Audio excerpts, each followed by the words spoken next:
The doctors need to evaluate you, Jennifer. Margaret's voice oozed with artificial concern as she addressed the family gathering. We're all worried about your episodes. Seated at the far end of the dinner table, I lifted my water glass with steady hands, though inside I was seething. Margaret was performing again, spinning her latest fabrication, and I watched as the family absorbed every carefully placed word. Some avoided my gaze, already convinced of my supposed instability. Others exchanged glances but remained silent, unwilling to challenge her. My name is Jennifer Chen, and at 32, I found myself at the center of my mother-in-law's most elaborate scheme yet, an orchestrated attempt to drive me away from her son. What began as offhanded comments about my anxiety had escalated into a full-scale campaign to paint me as mentally unwell. And worst of all, she'd done it so methodically that even my husband, Mike, had started to waver. Remember last month when she forgot to pick up Tommy from soccer? Margaret continued, feigning sympathy as she gestured with her wine glass. And then that incident at the grocery store. Ah, yes. The carefully manufactured prices. The soccer pickup she'd sabotaged by falsely telling me practice was canceled, only to drive Tommy there herself and let Mike believe I'd simply forgotten. The grocery store incident, where she'd whispered to onlookers that I was behaving erratically, right as I confronted her for tampering with my shopping list. But Margaret had miscalculated. She didn't know that for the past 3 months I'd been seeing Dr. Sarah Patterson, one of the most respected psychiatrists in the city, not because I was unstable, but because I needed an expert witness. Someone to document the truth. I've already seen a doctor, Margaret, I said, my voice calm and measured. Her eyes narrowed, a flicker of unease disrupting her polished act. This wasn't in her script. Oh. She recovered quickly, tilting her head in mock curiosity. And what did they say, dear? I smiled, thinking of the detailed records Dr. Patterson had compiled. The reports, the timestamps, the undeniable proof. Why don't we discuss that at next week's family dinner? I think everyone would find the professional assessment enlightening. Margaret's grip tightened on her glass. She had spent months constructing her web of deception, weaving doubt into every interaction. But she underestimated me. While she was busy setting traps, I was quietly collecting receipts. 7 days. That was all that remained before Margaret's carefully curated reality came crashing down. I glanced around the table, taking in the wary expressions of my in-laws, the tension thick in the air. They thought this was another one of Margaret's interventions. Another evening where she played the role of the concerned matriarch while I sat there, accused and defenseless. Not this time. Looking back, I should have seen it coming sooner. When I first married Mike 3 years ago, Margaret had been all warmth and welcome, too much of it.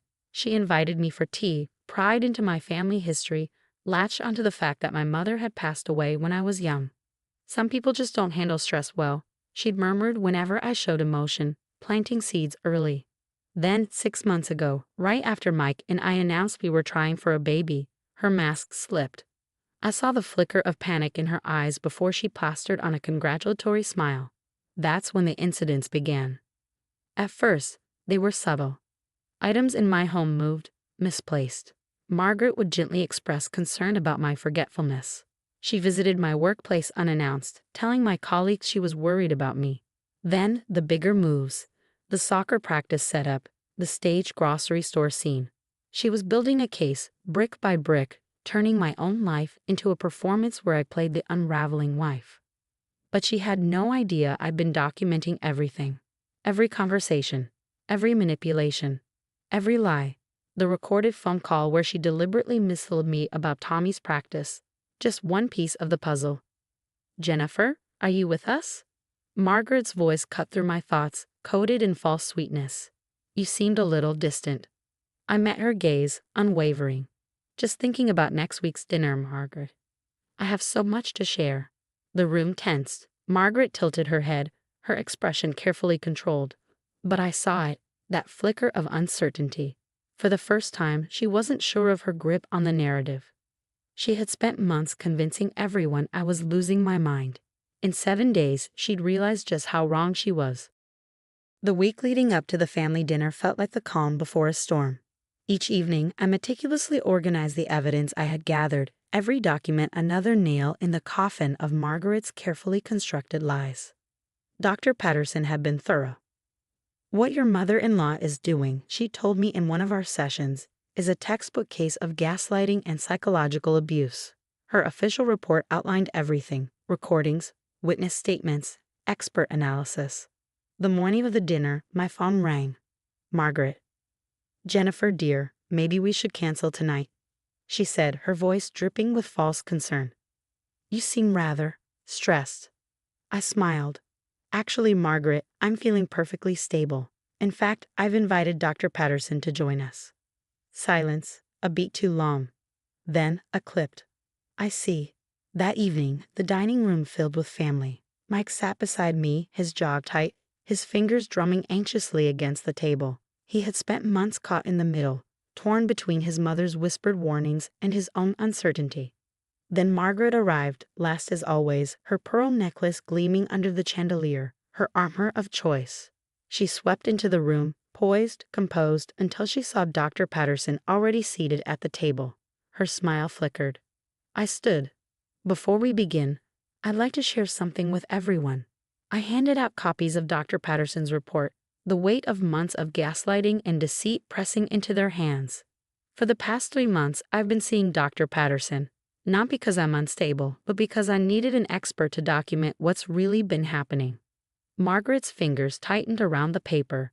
This is absurd, she snapped. Clearly, she's manipulated this doctor too. Dr. Patterson, ever composed, folded her hands on the table.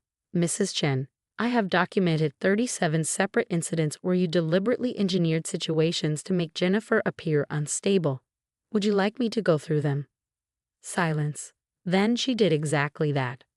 The soccer practice deception, the staged grocery store scene, the unannounced workplace visits, each event laid out methodically, backed by witness statements, Tommy's coach, store employees, my colleagues.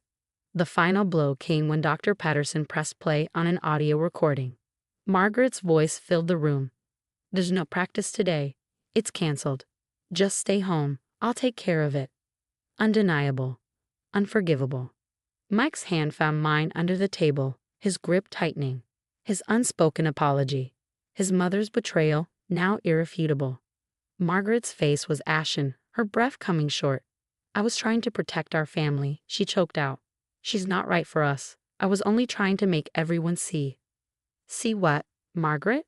My voice was quiet, but it cut through the room like a blade. That you could drive me away. That you could convince everyone I was losing my mind. Across the table, my father-in-law, silent until now, exhaled heavily. Mildred, he said, his voice laced with something I had never heard before. Disappointment. What have you done? Margaret's gaze darted around the table, searching for an ally. There were none. The perfect mother-in-law mask had cracked, and everyone finally saw what lay beneath. This was the moment I had been waiting for, but I felt no satisfaction in her downfall. No triumph. Only relief. Relief that the truth had finally come to light. The aftermath of that dinner was the true reckoning. Margaret left in tears, but her dramatic exit wasn't the end. It was just the beginning of the consequences she never saw coming. Mike was the first to draw the line. Mom, either you get professional help or you won't be part of our lives anymore. His voice was firm, his decision final. Margaret's breath hitched. You're choosing her over your own mother? No, Mom. He met her gaze without flinching. I'm choosing the truth. And that truth rippled through the family. The apologies started rolling in. My sister-in-law, Sarah, called first, her voice tight with guilt. Margaret told me you were having breakdowns. That you were. Dangerous. I should have come to you instead of believing her. Word of Margaret's manipulation spread, and the fallout followed. The country club committee, where she once reigned, quietly removed her from her prestigious role. Friends who had once hung on her every word now kept their distance. Her carefully curated reputation unraveled, thread by thread. But the most profound shift was in my marriage. One evening, as Mike and I sat on the porch watching Tommy chase fireflies in the yard, he turned to me, his expression heavy. I'm sorry I ever doubted you, even for a second. I exhaled, the weight of the past months settling around us. You were caught in the middle, I said. She's your mother. But you're my wife. His voice was firm. I should have seen it sooner. Margaret eventually started seeing a therapist, though I suspected it was more to salvage what was left of her image than out of genuine regret. At family gatherings, she was quieter, her presence diminished. She had lost her power the moment the truth had been laid bare. Then, 6 months later, an unexpected call came from my father-in-law. "Jennifer, I want you to know, I've removed Margaret from the family trust. After what she did, I can't risk her having that kind of control again." It wasn't about money, it was about accountability. One day, Tommy, old enough now to understand pieces of what had happened, asked me, "Mom, is Grandma still sick in her head?" I chose my words carefully. "No, sweetheart, Grandma made bad choices, but she's learning to make better ones." The last time I saw Margaret at Tommy's school play, she seemed smaller. The perfect outfit, the polished pearls, they couldn't mask the slump of her shoulders, the way her eyes flicked to me, not with disdain, but with reluctant acknowledgement. Later, Dr. Patterson told me, "Your case has become a teaching example in my practice. Proof that with patience and documentation, gaslighting can be dismantled." I still keep that report locked away in my desk, not because I need it anymore, but as a reminder that the best defense against manipulation isn't anger or revenge. It's truth, undeniable and unshakable. Margaret never apologized. Not really, but she doesn't have to. Because her power is gone. And in its place is something she never expected. Me, standing strong, unbroken, and fully in control of my own story. Tomorrow, Tommy has soccer practice. And this time, there's no question about who's picking him up.